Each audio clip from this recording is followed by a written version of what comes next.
एक समय था दोस्तों कि भारत का फार्मा उद्योग चाइना से काफ़ी आगे था, लेकिन आज की डेट में चाइना भारत से काफ़ी आगे जा चुका है।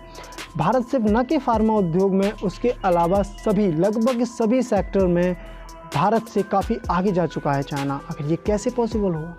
दोस्तों, इसका सबसे बड़ा रीज़न है कि चाइना ने अपने रॉ मटेरियल और अपने प्रोडक्ट्स काफ़ी सस्ते दामों में वो मार्केट में लेकर आया, जिसकी वजह से इसका जो मार्केट जो है लगभग पूरी दुनिया में फैल गया। लेकिन हम यहाँ पर किसी और सेक्टर की बात नहीं करेंगे, हम यहाँ पर बात करेंगे सिर्फ फार्मा उद्योग की। कि फार्मा उद्योग में जब एक समय था कि भारत अपनी ज़रूरतों को पूरा करने के साथ साथ दूसरों की ज़रूरतों को भी पूरा करता था, आज वह अपनी ज़रूरतों को पूरा करने के लिए चाइना पर डिपेंड है।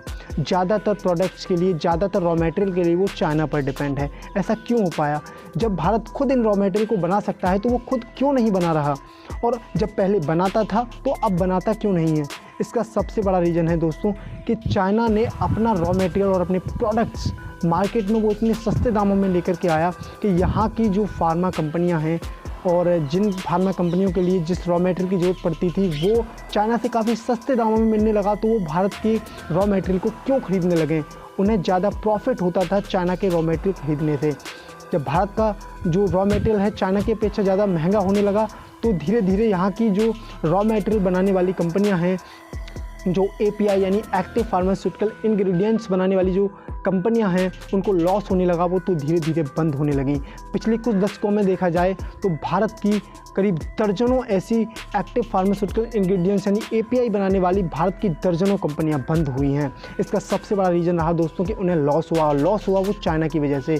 क्योंकि यहाँ की जो दवाई बनाने वाली कंपनी थी, उन्होंने भारत का रॉ मटेरियल लेने की जगह चाइना का रॉ मटेरियल लेना शुरू किया, और जब उन्हें प्रॉफिट हुआ तो वो धीरे धीरे पूरी तरह चाइना पर शिफ्ट हो गई। यहाँ पर बहुत सारी दवाओं को बनाने के लिए 100% तक भारत की जो फार्मा कंपनियां हैं चाइना पर डिपेंड हैं। अगर सोचिए दोस्तों, जिस तरीके से आज भारत और चीन के बीच जो वॉर चल रहा है, यानी वॉर जैसी जो कंडीशन बनी हुई है, अगर इस सिचुएशन में चाइना ने भारत को रॉ मटेरियल देने से मना कर दिया, जो फार्मा इंडस्ट्री में जो इस्तेमाल होने वाला रॉ मटेरियल है उसे देने से मना कर दिया, तो भारत के अंदर क्या हो सकता है, इसका अनुमान लगाना भी बहुत मुश्किल है दोस्तों। आप सोचेंगे कि इसका जो रॉ मटेरियल है अगर चाइना नहीं देगा तो हम दूसरे देशों से ले लेंगे। दोस्तों, अगर देखा जाए तो भारत का जो फार्मा उद्योग है दुनिया का सबसे बड़ा फार्मा उद्योग है।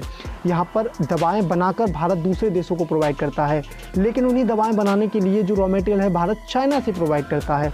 तो कहीं ना कहीं भारत का जो फार्मा उद्योग है अभी पूरी तरह आत्मनिर्भर नहीं है, अंदर से खोखला है।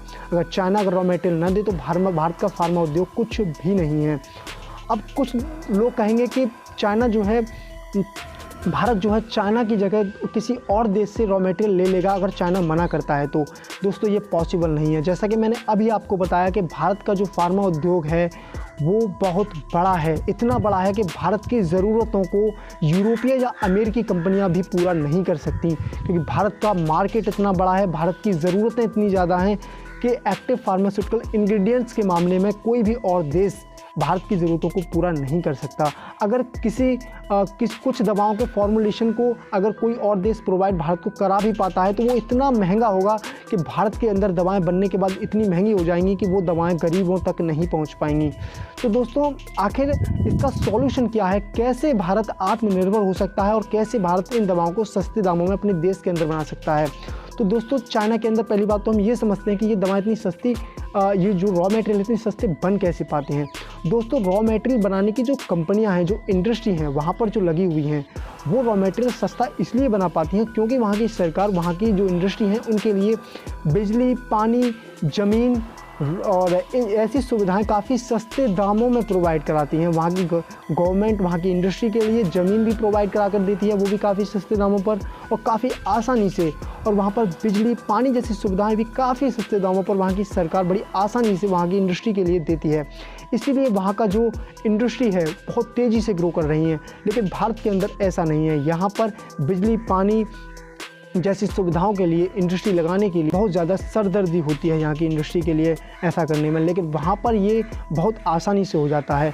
जब वहाँ की इंडस्ट्री के लिए बिजली, पानी जैसी सुविधाएं हमेशा मिलती हैं, वो भी काफ़ी सस्ते दामों पर, तो वहाँ पर जिन प्रोडक्ट्स का, जिन रॉ मटेरियल्स का जहाँ पर जो उत्पादन होता है वो भी काफ़ी सस्ता होता है। और यही वजह है कि दोस्तों वहाँ का जो रॉ मटेरियल और प्रोडक्ट्स हैं वहाँ पर बहुत ज़्यादा सस्ते बनते हैं। ये भारत में भी पॉसिबल है दोस्तों, अगर यहाँ की सरकार इस क्षेत्र में थोड़ा ध्यान दे तो, और वो अभी सोच भी रही है। पिछले कुछ समय में कोरोना महामारी के चलते चाइना ने कुछ रॉ मटेरियल्स का देने से भारत को मना कर दिया था और उसी वजह से भारत को ये आभास हुआ कि आत्मनिर्भर होना कितना ज़रूरी है, खास करके दवाओं के क्षेत्र में। अगर कोई देश मना कर देता है तो इस सिचुएशन में भारत में बहुत बड़ी प्रॉब्लम पैदा हो सकती है। दोस्तों, अब हम जानते हैं कि भारत का फार्मा उद्योग कितना बड़ा है। भारत के दवा उद्योग का आकार करीब 41 अरब डॉलर यानी 3 लाख करोड़ रुपए से भी थोड़ा ऊपर है, जो कि वर्ष 2030 तक 120 अरब डॉलर यानी 10 लाख करोड़ रुपए से ऊपर हो सकता है। उसी के साथ अगर हम देखें, वर्ष 2019 में भारत ने 24,900 करोड़ रुपए का बल्क ड्रग आयात किया था, जिसका 68% चीन से आयात किया था। साथ ही भारत हर वर्ष 40,000 करोड़ रुपए का मेडिकल उपकरण आयात करता है, जिसमें से 30% सिर्फ चाइना से होता है। दोस्तों, अगर हम इतने हद तक दूसरों पर डिपेंड रहेंगे तो कैसे काम चलेगा, और हमें जल्द ही आत्मनिर्भर बनना होगा। सरकार को इस क्षेत्र में सोचना होगा और आत्मनिर्भर बनने की तरफ प्रयास करने होंगे। अगर हम अभी से इसकी तरफ ध्यान देते हैं तो भारत सक्षम है कि आने वाले करीब 5 से 10 वर्षों में पूरी तरह फार्मा उद्योग में सेल्फ डिपेंडेंट हो सकता है। तो दोस्तों, आज की वीडियो में सिर्फ इतना ही। अगर आपके लिए आज का वीडियो आपके अच्छा लगा तो हमारी वीडियो को लाइक कीजिएगा, साथ ही शेयर कीजिएगा और सब्सक्राइब करना मत भूलिएगा। चलते हैं, मिलते हैं किसी नेक्स्ट वीडियो में। Take care.